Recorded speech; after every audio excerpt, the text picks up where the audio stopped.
My name is Dave Freedman, and I'd like to invite you to join me in supporting the making of the documentary Waiting for Clark Kent. The production of the documentary began last year, and with the funds raised, we were able to buy needed equipment and begin filming.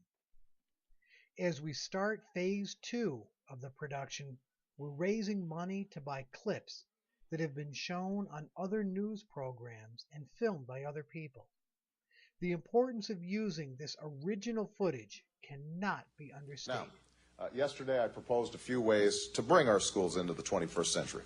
I called for a doubling of our investment in charter schools so that students and parents have choices within the public school system, because I believe in public schools, even as we give states the tools to hold them accountable. When it comes to academic achievement, most charter schools in Kansas City are not delivering.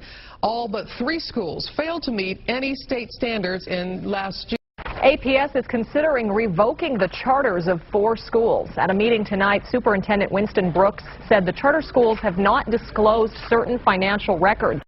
The founder of a controversial group of charter schools has received a 14-year prison sentence for grand theft involving your tax dollars.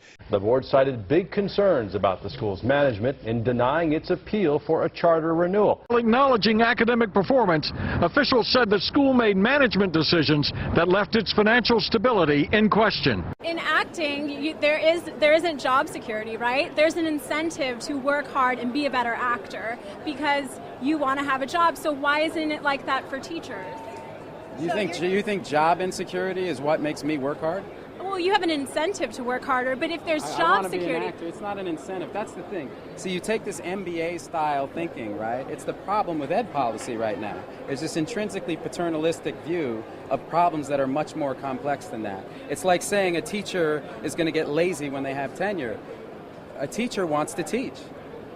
I mean, why else would you take a shitty salary and really long hours and do that job unless you really love to do it? You've written a lot about poverty in the South Bronx. Why aren't vouchers in charter schools an answer to that?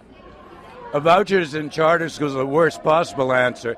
The basic recipe in New Orleans is this: wipe out public education, wipe out the unions, and the schools will get better. What they've actually done in New Orleans is to create a bifurcated system in which 60%, she said 61% of the kids are in charters. The other 39% of the kids are the very lowest performing kids. I think there's been kind of a war. It's kind of a larger issue. There's been kind of a war on unions in general over this last decade.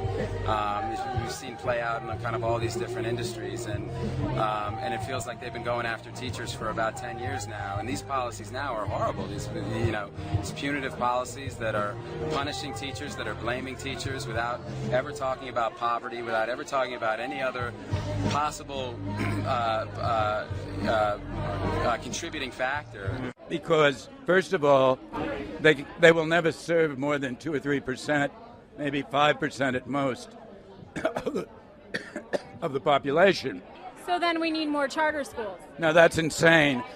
But what the charter schools do, and it's not just in New Orleans, but in many cities, is that they skim. They skim in the poorest communities. They have lower percentages of kids who are limited English proficient. They don't have the kids who have the most severe disabilities.